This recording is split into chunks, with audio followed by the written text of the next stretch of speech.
Hey guys, and welcome back to another episode of Underrail. And on this episode, we are going to recap very quickly what we did on the last episode, and then we're going to get into the actual game. Now, we went with 8 strength, 7 dexterity, 6 agility, and 10 perception. Our skills are also fairly easy, as much as we could put into our guns and our throwing for grenades. We went into highest we can with stealth because we're going to need at least 30 for our sniper build later down the road if we want to kind of mess around with that. Hacking and lockpicking, of course, so that we can open up crates and go through doors that are otherwise going to be a hindrance to us. Mechanics, electronics, and tailoring, so we can do a little bit of that down the road, a little bit of crafting. And we've left these other ones down here because they're basically bonuses for our class that we're going with, which is an SMG build. And the feats that I picked is aim shot and suppressive fire for now. We will be trying to go with other feats down the road, the spec ops and some of those that I will get into more as we get into the game.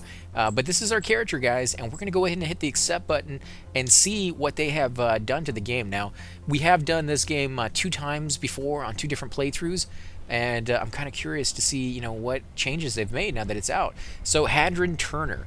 All right, last topic, of course, earthquake reports. So we can skip the intro or we can continue with it. We're going to go through the entire intro. We'll go through every part of this game. We won't try to skip anything out of it. What's the situation at the South Tunnel? Gorski got to dig deeper to plant the explosives. Holy crap! Or we risk more damage to the tunnel. Vera Hale. Almost everyone is working shifts up there. Shouldn't be too long now. Tanner. He nods. Gorski, how's the security looking? And Gorski replies back, got 1 man at the cave exit, and that's enough. As far as I'm concerned, automatic security is strong there, and as long as we know the crossroads and the cove are clear, no one can sneak up on us. Also, got 1 man at the underpassages, and he's been ordered not to open the gates no matter what.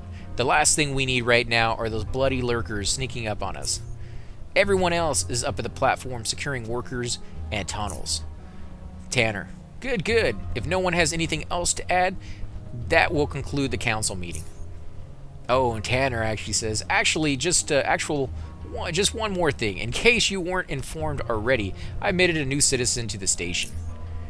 That AC Gamer fellow? I should have picked a better name. That's just ridiculous. I didn't mean this shameless promoting of my own name, guys. I do apologize. I'll just skip that from now on. Yeah, I think he will be a good addition to the station. He and Vincel are still at the range, but they should be done any moment now. I believe. Continue, okay? You put too much trust in your test, Tanner. All I care about is how he handles live action, not how many points he got. And Vera Hale says, well, find out soon enough. Best put him to work immediately. We need all hands on deck right now. And Tanner's like, indeed, that is all. Vera, Gorski, you're dismissed. I do like the pictures, though. The pictures, I think, have changed a little bit from the ones that they were using before. At least I don't remember the big bushy mustache on these guys. So we'll definitely have to look at that again when we get into the game. Ooh, what is this? I don't remember this being in the game. I don't remember this character at all, this Vincel. An unexpected yawn interrupts Vincel. He instinctively raises his left hand to cover his mouth, forgetting that he is wearing a respirator. A tiny smile creeps up on your face due to this very fact. Yet you understand that after so many hours of testing, these kinds of lapses tend to sneak up on people. He soon continues. Excuse me, all in all, as far as I'm concerned, we're done here.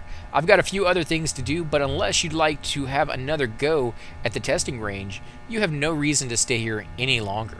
Okay, so they're going to do the testing range right off the bat. That usually was something that came down the road, and you actually went over to Gorski to learn that. As a matter of fact, I'd like to give it one more try. I never had access to a range like this before, so why not make the most of it while I'm here? Yeah, we can start the tutorial, or I'm feeling pretty tired, and it's hardly a secret you are too. So besides, I can't wait to check out my new room. Skip tutorial, or how do I compare to the other newcomers, Vincel? We're going to go through the tutorial just for those of you who have never played the game. You can get a brief overview of how that stuff is done. His tired eyes aren't exactly radiating joy at your response, but he still nods. No problem. but know that it won't affect your previous results. I guess it's best we go through the whole procedure as if this is your first time at the range. Okay, I'll now open the gate for you to go through as before. I'll be watching you through the cameras. We'll continue once you get past the gate. I'm ready. It's pretty loud, actually. Let me go into the menu here and see if I can lower the volume down just a tad bit, guys. Perhaps the effects, get that down. See if that does anything. No, that effects volume was actually nice. The ambient volume maybe is what I want to lower down. Yeah, it sounds like it. Let me raise up the music. Music volume got lowered down to 0 for some reason. 4, I think, was the best bet on that one. And this one, that little humming noise in the background, not exactly the most pleasant in the world, but that's a little too low, you know, because now you can't hear it at all. And I want to be able to hear those noises so that there is anything there, we can still get it. Okay, so now we need to go down.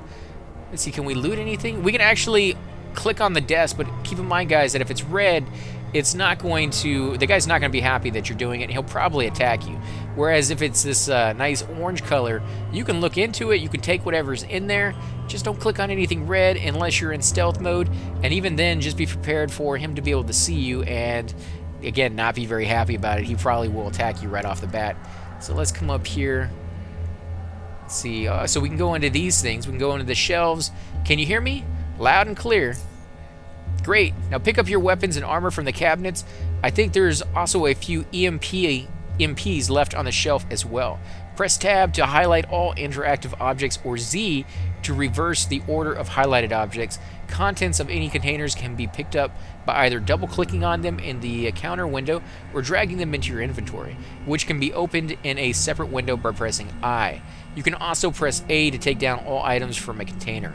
All hotkeys presented in this tutorial are default values and can change in the option menu.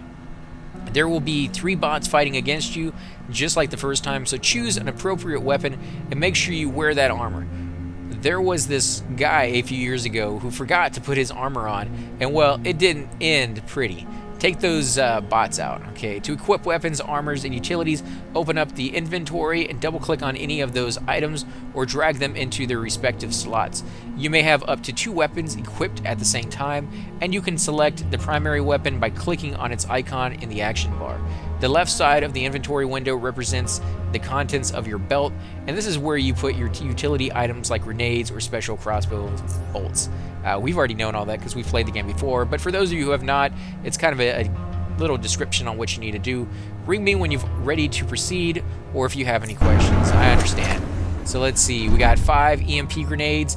These are pretty nice. The grenades just charge powerful electromagnetic pulses on impact, disabling electronic equipment. Basically, it's gonna stun the robots that we're going to be fighting here. Robots are actually some of the hardest creatures for you to fight in this game because they are like metal objects. They don't take hits very, very easily. So we have our insulated vest. We're definitely going to take that. Steel sledgehammer, steel combat knife.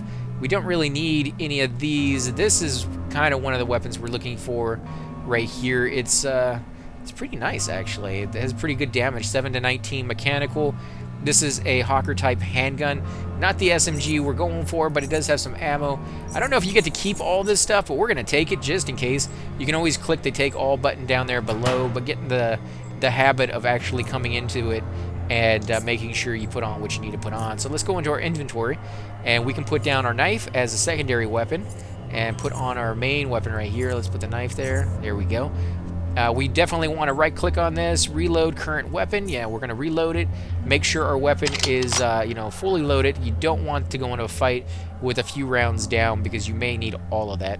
Let's go ahead and drag the EMP grenade over here to the side so that we can use it down here in a little hotbar. Let's see, we got 14 rounds left. We have a crossbow we could put on. Crossbows are nice because they never have to reload. As long as you have ammo, you can have 1,000 bolts of ammo in here. Never has to reload it. Really, really nice. Sledgehammers do enormous amounts of damage. They do weigh quite a bit. We might as well put that on because we have the skill to do that. You can see right there, ignores mechanical damage threshold when attacking organic targets. If you didn't have the minimum strength of 8, which we definitely have, you wouldn't get all the points out of this. but we're not going to be using that anyways. We're going to be using our weapon primarily, to start with, but we may run out of ammo. So let's go ahead and hit the intercom. Got any combat tips for me? Hey, Vincil, what weapon should I be using against bots? What are some of the effective ways for me to temporarily disable my enemies? How do I hold a weapon? How do I use my weapon and devices more effectively?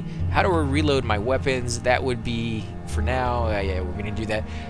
I guess because we're doing the tutorial, we might as well go through all of these things. That will probably take up the whole episode, this little tutorial right here. So if you want to see the actual gameplay, see us get into the game itself, go ahead and skip to the next episode. If you want to see the tutorial, you're new to this. This is a new part of the game that was not in the beta releases, the actual earlier versions, just one back. This was not into the game. So this is kind of a cool little thing, and I definitely want to check it all out and hear any tips that the guy might have for me. So let's ask him, do you got any combat tips for me? Always be prepared and fight smart. Brute force will only get you so far. Well, if you're going down a stealth, or not a stealth build, a sledgehammer build, brute force is pretty much all you got, but they're kind of right. You do need to fight smart. You do need to have that speed boost, that sprint feat to get you in combat very quickly and out of combat very quickly, so you can do what you need to do. So yeah, always try to be looking at the smartest way to enter a room, put down traps before you get there. This is a good little tip for you. You can initiate combat manually either by pressing enter or by clicking the button in the lower right corner of the screen, or when an enemy spots you hovering over any character will reveal their name, remaining health, and attributes towards the player in the form of a colored name tag. Right click will display more information regarding health and active effects at the top of the screen. Combat in Underrail is turn-based, which means that different character takes turns at performing their actions. Every time the combat begins, whoever has the highest initiative will begin the play to the first turn. Okay, so the higher initiative you have, you will be first in the play. I think ours is pretty high, so we should be fine right here. Let's see. Initiative stats has a base value which can be influenced by both agility and dexterity. However, should the player manually initiate combat, the player will always be the one to move first. So if you see the creature coming, if you see him coming down the road and you want to make sure you get that first hit, start the combat.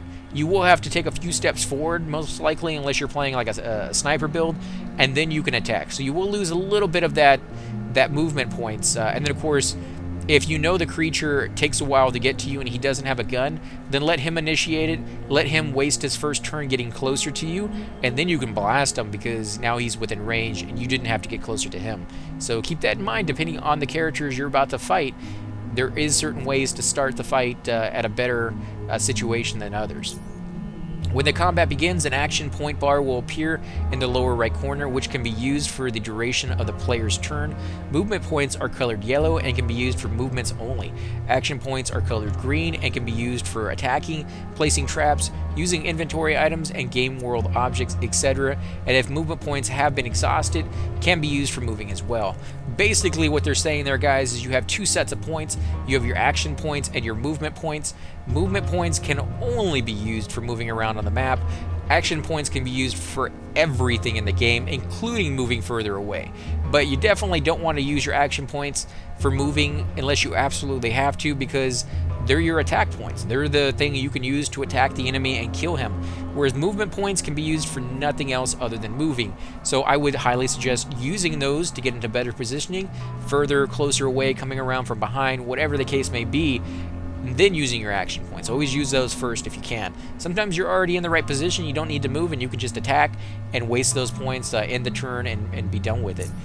Pressing space ends the player's turn, while pressing enter will end combat if all enemies have been defeated, incapacitated, or if the player has managed to stay outside of their vision for long enough. So you can run away from the enemies if you have to as well. Let's ask him what weapon should be used against the bots. He's probably going to tell us sledgehammers or the gun. Sledgehammer, just does a lot of damage against pretty much everything. More so, I think, against people, because, sledgehammer against flesh, not the greatest idea if you're the enemy. For your guy, awesome weapon.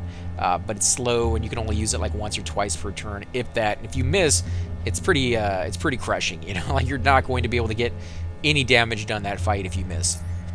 Tactically, or technically, you can use whatever you feel suits you the best.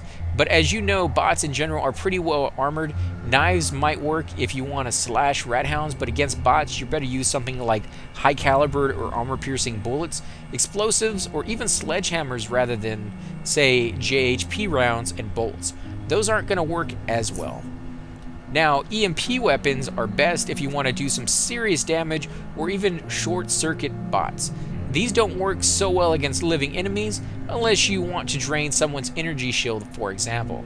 What about the armor?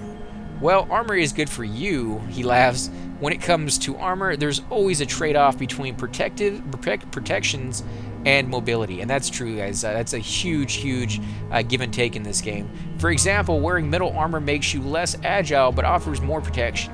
While with, say, leather armor, you get the opposite, less protection but more mobility. Of course, there's more to armor than just these two extremes, but you get the general idea, I hope.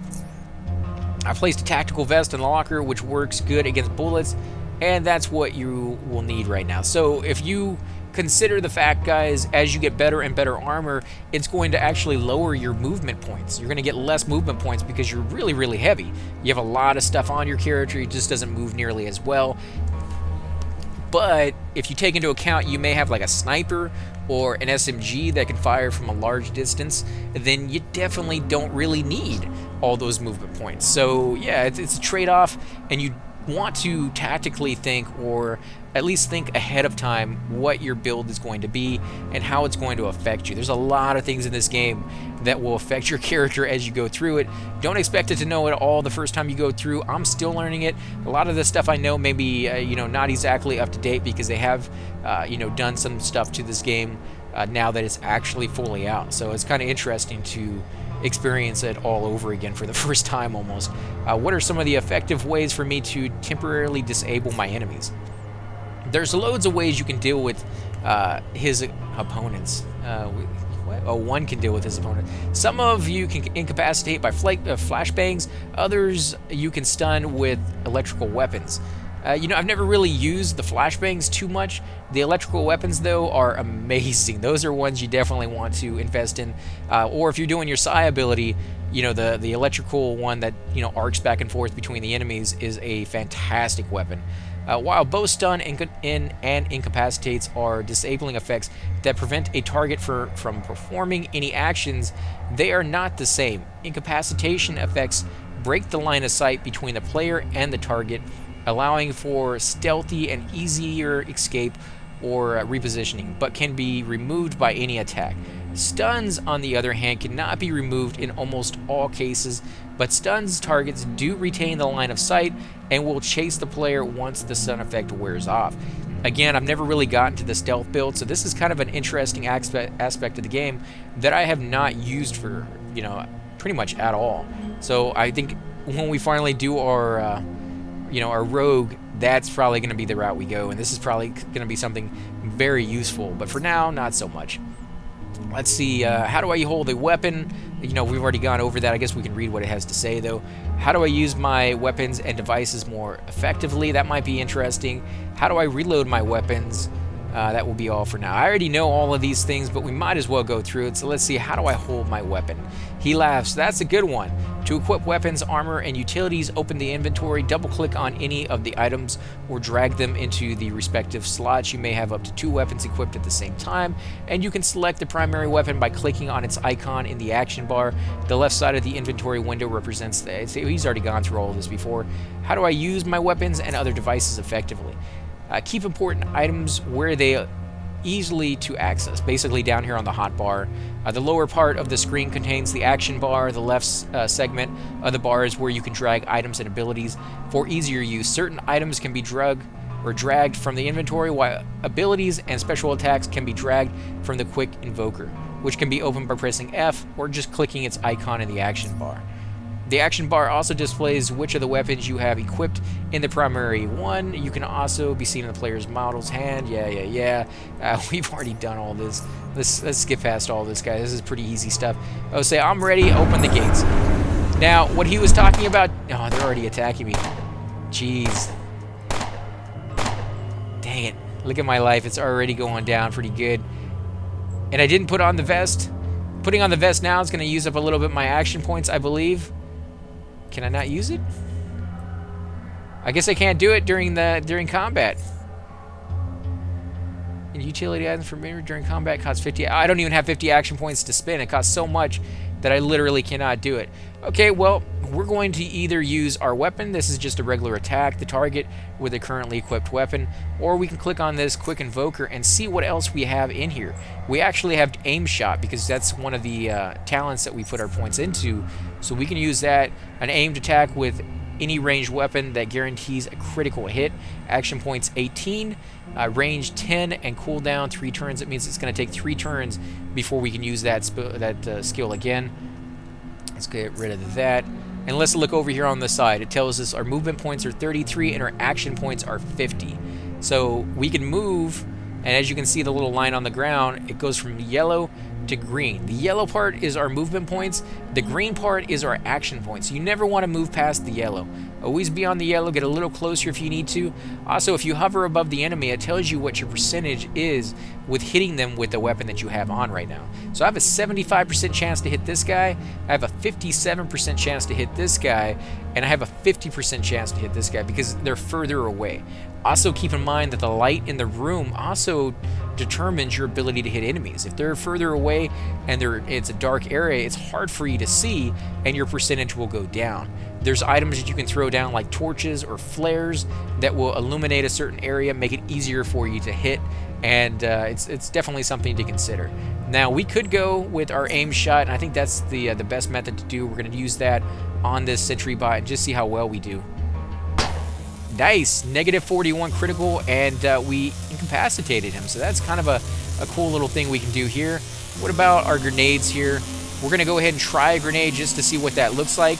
And we're going to do it right here. I have a 28% chance of having this actually work, which may not be very good, but we're going to try it.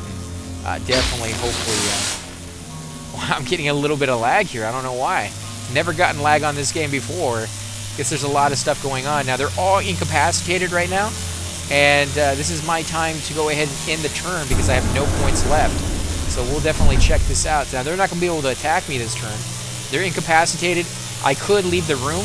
What I'm going to go ahead and do is open up my inventory and put on my my breastplate if I can. I don't know why it's freaking out here, guys.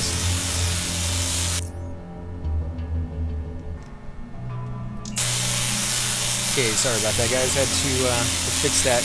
We are back. We're going to go ahead and put our armor on since we're out of the fight. And then I'm going to go ahead and enter combat again so that we can use this again. Now, when you leave combat, you have the ability to allow all your stats to go back up, which is why I did that. It's a great little ability to kind of take advantage of it if they enter this mode. Now, we're stuck in this mode now. We're going to have to use just our regular weapons and see if we can keep killing this guy. 85% chance is a pretty good chance if you ask me. I'm going to keep doing that. No, that's not what we want to do. Let's keep attacking with this weapon. Oh, not enough action points. Okay, so let's go ahead and end our turn. Again, we can walk right up to it, I guess. They're just going to let us, kind of experiment with the weapons. And let's try out our regular attack. 95% chance. Oh, man, I only got 19 on that one. Are we stuck in combat now? Can we not get out of combat? It's 22 right there. Wow. This is a lot of freaking damage. Let's, oh, and he's immune to whatever that ability was on that guy. Jeez, look at this. I can just sit here and beat on it? That's not right. There has to be something wrong. We must have got a little bug or something. I'm gonna take it though. We're gonna see if we can kill this thing and try not to use too much ammo. This is messed up. I'm just gonna keep going at it. Come on, do it. Kill it. Getting a little bit of lag here. I don't know why. It's like the game freaked out. Yeah, and now it's still doing it. Maybe it's the electrical, field that they got going on there that's causing the issue or what, but I'm hoping that's not a constant thing that's going to happen because it's definitely something we didn't experience on the last gameplay that we had, and I hate to see it on this one. Jeez, this guy is tough, but I'm hoping we'll get something out of it. These guys usually do drop pretty good loot normally. Of course, you are playing the tutorial version, So chances are, you know, there's not going to be anything. He may even stop you from destroying it, and you may not get any loot. When I get it down to close to being dead, I'm going to enter combat again and finish it off that way. And that way we can hopefully get a little bit of experience from killing it. I don't know if you get experience from killing things out of combat. You might, but I doubt it. And I'm doing some pretty decent hits here. Oh, I missed. Oh, I missed again. Oh, wow. Okay, so we're not missing all that often. We do have a high perception, though. Keep that in mind, guys. This is one of the drawbacks I had when I made my archer, was that I just failed to realize just how much perception really did make a difference. My guy missed like 99% of the time. He probably would have been able to be so much better and actually have a chance at finishing that playthrough if he could just hit the targets, you know, half the time. But because he missed all the freaking time, and then even when he did hit, he'd only hit for a little bit of damage. It just didn't really make sense to. Let's go back into combat. Let's use our skill right here. There we go, and we killed him. Nice. Bot lays destroyed. I didn't get any experience for that though, and there's no loot there. Okay, well, and you can see my weapon is degraded. The weapon I'm wearing actually right now, if you go over it, is damaged. It has a durability which is 48 out of 180, which means the more you use it, the more you're going to have to repair it. And we just haven't done that yet. We haven't repaired anything because we haven't really needed to. See, good job, AC Gamer. Oh, I said it again. Now I want you to pick up the items from the locker. There should be a battery, a hacksaw, and 2 lockpicks inside. It's nice that they're giving you those. Those are things you definitely want to use. Heons, use the lockpicks to unlock the door in the next room. You will have to unlock the footlocker as well as that box before I let you through. By left-clicking a locked object, the skill necessary to unlock that particular type of lock will be displayed above it. To open a mechanical lock, you will need high enough lockpicking skill, and for electrical, high enough for hacking skill. Yeah, we've kind of gone over that in the character creation. Using a lockpick can be done either from the inventory or more easily from the action bar. In the first case, right-click a lockpick. Yeah, we're going to get over that ourselves. How do I unlock these? Got any combat tips? Okay, we already know all that stuff. So let's go through it. Let's come in here and open the footlocker like he said. We're going to take the supercharged lithium cells. These are what you need to create power for your actual hacksaw, and it's a Mach 2, so that's a really, really nice one. Probably not going to get to keep that. And lockpicking Mach 2 as well. Lockpicking ones basically give you an extra 5 lockpicking skill for every Mach. So this is a Mark, I should say, 1. Mark 2 will give you, I think, an extra 10. This one right here, hacksaw, does the exact same thing. And it uses a little bit more energy because it raises your skill up a little bit higher. So let's go ahead and take that. Let's go into our inventory and go ahead and use one of our batteries. We want to recharge an item. Pick the item you want to recharge. Put it right there. It's charging up on the screen, as you can see, and now it's fully charged, guys. And we can use it at our leisure whenever we need to. So let's come over here to the door. Lockpicking needs 11 to open that up. And what you want to do is come in here, right-click on it, and then click on the door itself. And now it's going to go ahead and unlock that door for us because we have the skill necessary to do that. You want to make sure, though, that if you have regular lockpicks, you use those when you have a chance to use them. Save the better lockpicks for those ones that are a little bit too tough for you. This one requires hacking of 1. So let's go ahead and click on that, right-click on it, drag it down here, and go ahead and click on the box. It's going to go ahead and hack the box. It's locked electronically. And then we can open it up and see what's inside. There's absolutely nothing inside. It's just giving you, a basic, understanding of how this is supposed to work. Let's go ahead and pick that lock as well. This will usually give you experience for doing it, but again, you are doing it in the tutorial, so there's nothing here. No experience otherwise. Let's see if we can come down here. The intercom. Good. Now for the final room. Here you've got 1 sentry bot and a camera. Try to sneak around the bot if you can. This one will not shut down after 1 hit, just to let you know. So this one we actually will have to kill if we get caught. So we need to be very, very stealthy here if we can. You can enter stealth mode both in and out of combat, but only if no one can see you while activating it. While in stealth mode, all characters, friends, or foes will display an icon above their heads, which will indicate whether they can see you or suspect that you are sneaking around. Your skill, proximity to a character, illumination, and even whether you're in front or behind it, all determine on how well they remain hidden. Suffering a hit while in stealth mode will instantly reveal you, as you will what is it, bumping into another character? Okay, yeah, so you don't want to bump into other characters either. By the way, the camera can see you no matter how good you think you're hiding, so it would be best if you are able to avoid its line of sight completely. The stealth offers many advantages. You can pick how and when you initiate combat, or even avoid it altogether, which can completely change the outcome of an encounter. Also, certain abilities work only when you are in stealth and can be used to cause massive damage on unsuspecting targets. For instance, sound plays an important role in Underrail, since loud sounds can attract characters to investigate what is going on. Using quiet weapons like crossbows or knives is a good way to make sure a silent assassin remains truly silent. Okay, so we're gonna go ahead and try that out. Let's go into stealth. Something to keep in mind though, guys, is when you're in stealth, if you initiate combat, you will usually be at a disadvantage as far as the actual points go in movement, and your actual combat points as well. Let's see, we need to figure out the path.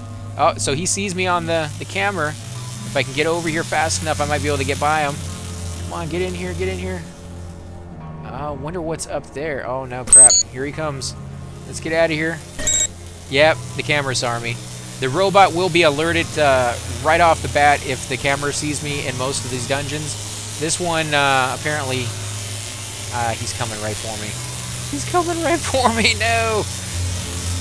Oh, no, back up, back up, back up. Oh, he's looking for me. Oh, crap. Dang it. You know what? I am going to use my flashbang grenade here. Stun him.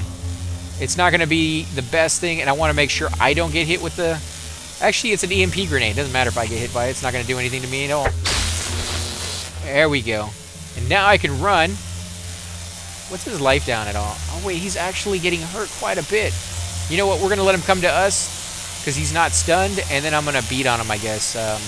Usually don't want to play around this much when an enemy is here. If you're wasting a lot of turns like this, you're probably going to regret it. But for me, holy crap, that was nice. Can we do one more? No, we cannot. So let's go ahead and end our turn. He should attack here. Oh, he's still in safe mode. So let's kill him. No, we missed. Oh, come on. Really? That's the problem you have with these sledgehammers. When you miss, you feel it. It's pretty nuts. Now, we're not taking any damage, but you do got to remember that your armor takes damage when it gets hit. So you may have to repair your armor quite a bit. I don't know why we're not hitting. May have to switch weapons and try using something else. Oh, you know what? As our weapon is damaged, you're going to miss a lot more when your weapon is damaged. So let's go ahead and use our gun. Aim shot right in the face. Yeah, baby. That is nice. So let's end our turn. That's the end of combat right there. You can kill the camera as well. You can shoot it, destroy it. You earn a little bit of experience. The thing to remember is usually if there's cameras in the game, in the area, there's a place where you can actually access those cameras later on. So if all the enemies are dead, I would just leave the cameras up. But if the enemies are not dead, you can go ahead and destroy them. It will give your position away. So, keep in mind, that is definitely a thing. This room right here, I don't think you can get by, maybe, unless you come over here in the corners when it's not looking. Get right underneath it. And then when it's not looking, it's going in the other direction. Then come out this way. That's probably the only way to do that room. Let's go ahead and talk to Vincil and end our tutorial right here. Will my performance ruin any of the other role? No.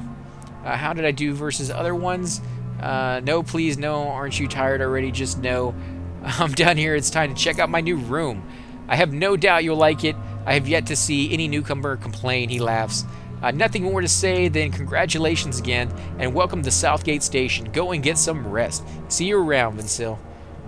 And that is going to be the end of that right there, guys. That is the tutorial. Pretty long. Kind of nice that they give you that. It didn't used to. Just kind of threw you in the deep end and said, go figure it out. Kind of difficult in that regard. We're going to go ahead and end the episode here.